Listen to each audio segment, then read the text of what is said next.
wilt thou have this man to thy wedded husband? In July 1981, the wedding of Prince Charles and Lady Diana Frances Spencer was televised to a worldwide audience of 750 million people. Andrew, then 21, was his brother's best man, chief supporter, the royal family calls him. Of course, that was the wedding of the future King of England. And Diana was already a queen of sorts, star of England's highest society, so the attention was understandable. But why all the fuss about Andrew and Sarah Ferguson?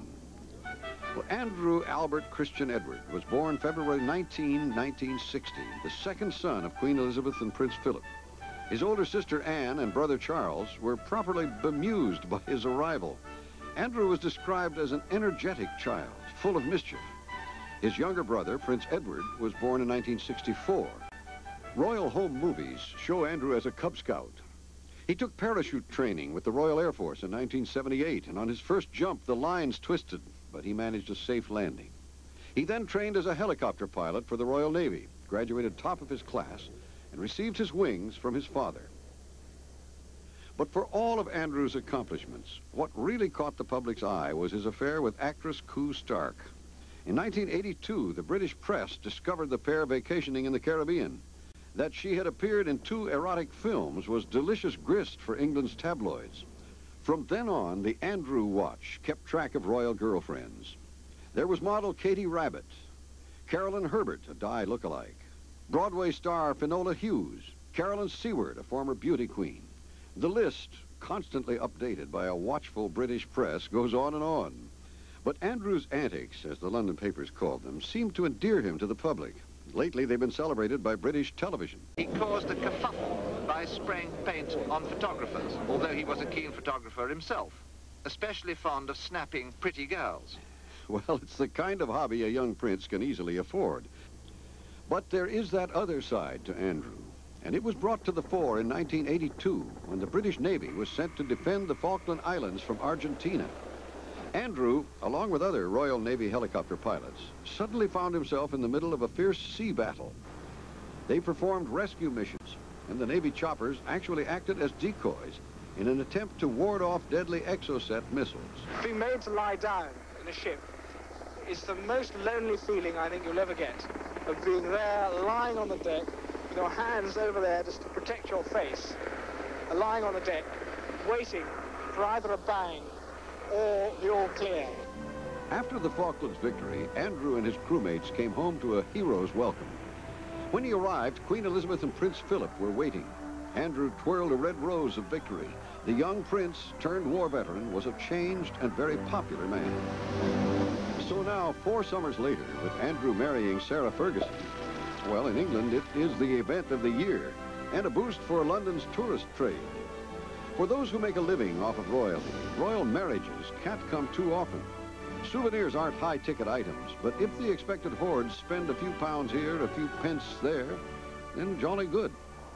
Things are already at a feverish pitch over on Fleet Street, home of London's tabloids. They've been drooling all over each other as they pump the gossip machine that is like no other in the world. It's a relentless blitz. Andrew and Sarah's personal styles, private pasts, and current opinions. All kinds of tidbits. How Sarah gets along with Di, her new diet. It's as if the fate of the kingdom was on the line. While press coverage here hasn't equaled that given to Chuck and Di's wedding, it has been getting its share. And if you want the latest, dial up AT&T's Royal Wedding Line. $2 buys 3 minutes of pure Britannia. Dashing, ebullient, fun-loving Andrew he may be, and is. Quite a lad, this prince of ours, who has now found his English rose called Sarah. But... There are no buts about it. This time it is the real thing. So who is this lucky young lady? Well, Sarah Ferguson, born October 15th, 1959, is 5 months older than her husband-to-be. She's a commoner, if you can call growing up on a $3 million estate common. When she was a child, her father, Major Ronald Ferguson, became Prince Charles' polo manager. Sarah and Andrew have known each other since childhood. But it was not until last summer, with Princess Di playing matchmaker, that their romance began. The story goes that Di suggested to the Queen that Sarah be invited to Ascot Week, where she was paired with Prince Andrew. This helped give the courtship the royal seal of approval, which British telly duly noted. She was a close friend and counsellor of the Princess of Wales. She went skiing in Switzerland with Princess Diana and Prince Charles. And she almost held her own with Princess Diana when it came to ski fashion. It was after that ski trip last winter that British reporters began stalking yet another future princess. And what started Britain's tart tongues wagging was that, as they like to say, Sarah is a girl with experience. She's travelled, she knows life, she's had boyfriends and serious affairs of the heart. One of those serious affairs of the heart was with Paddy McNally, a former racing car manager. Another kerfuffle involved Sarah's mother, Susan. She divorced Sarah's father 12 years ago, moved to Argentina, and married polo player Hector Barrantes. They have a farm and breed horses. She says Prince Andrew and her daughter first met at a polo match. Where else do people meet, she said? Because Barrantes fought for Argentina in the Falklands War, many people wondered if he'd be invited to the wedding. He was. The official announcement of the wedding came March 19th. That afternoon came Andrew and Sarah's first and only interview together. I asked Sarah some weeks ago, and Sarah actually said yes, which surprised me. She did say it also, which a little anecdote for you, is that she said if you wake up tomorrow morning, you can tell me it's all a huge joke. I didn't. Sarah sitting here.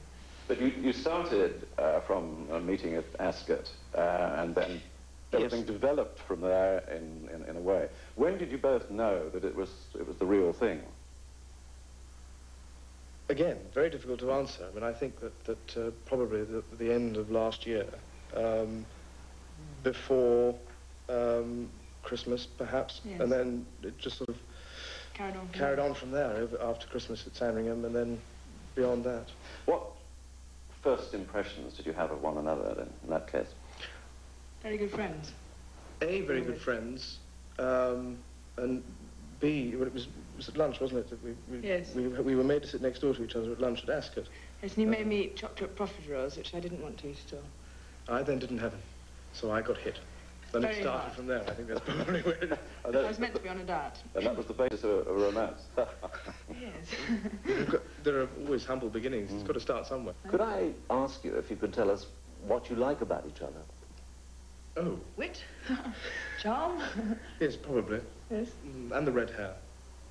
And the good looks. Sorry. Yes. Could we... I'm watching carefully. Go on. You're going to be hit.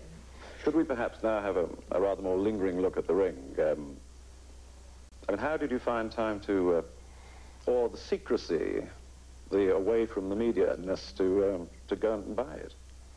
Well, very fortunately, I didn't actually have to go out and buy it. Somebody very kindly came in with some suggestions, and it was made very kindly by some very nice engineers, I think. I don't think they'd like to be called engineers, but I'm not quite sure what you call jewellery engineers. Jewellers. Miss Ferguson, how would you describe that lovely ring? Stunning. Red. I wanted a ruby. I didn't want it. I'm very lucky to have it, but certainly it's a lovely stone, and I've got red hair too. Again, it's something that we discussed in the last few weeks, and we came to the mutual conclusion that red was probably the best colour for Sarah, and that's how we came to the choice of the ruby. And then the extra bits around the outside, we wanted something that was slightly unconventional, and I think we've got something there. Yeah, very original. I think, Andrew, actually you designed it, didn't you? I helped in this design. What do you mean with sketches and things? Well, we did sketch some of it, and I found a suggestion in another selection of rings that I was given, and I then asked them to change. I'm not quite sure what the shape of the original that I drew, but they look like rugby balls, little tiny ones, and these are drops rather than rugby balls.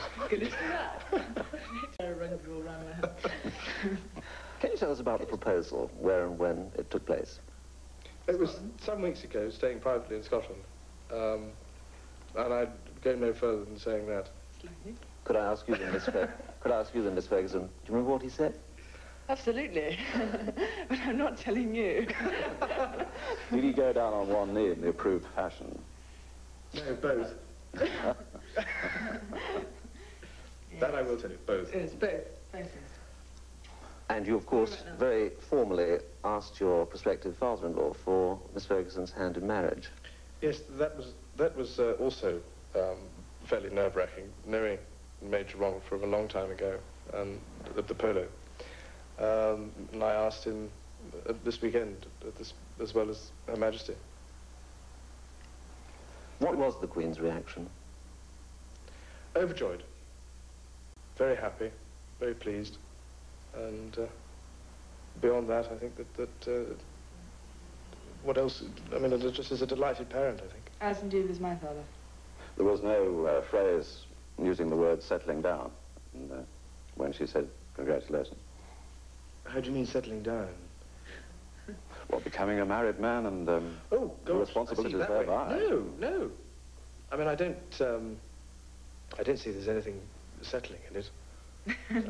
It's a mighty upheaval for most people, and I think it'll be an upheaval for both of us in terms that we've got to come to terms, A, with life as it will continue. But we're a good team, anyway.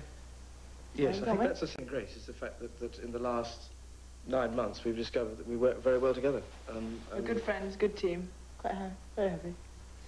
You think it will be possible to keep on working with the pressures that Absolutely. tend to apply? My job is a printing and publishing job. Therefore, I have the freedom to, and since I work for myself, I have the freedom to be able to sort of arrange things around what I do. So I can do a bit of everything, really. I think it's a great advantage in being a sort of almost self-employed and working for somebody outside the country and running an office over here, in that Sarah's, A, her own boss here, so she can make her own work schedules up to suit herself, and to suit, she knows that there are times when she has to go to work, therefore she will go to work. So when Andrew's away, I will work harder than perhaps when Andrew's here. Right? Right. Hopefully. Have you, in the course of this rather last difficult month or so, had advice from the Princess of Wales, who went through much the same thing again? The Princess of Wales and I are extremely good friends, and we naturally talk about a lot of different subjects. Like dealing with the media? Lots of different subjects. Yes, I think that's probably the best way of answering that. I mean, we're very, very good friends.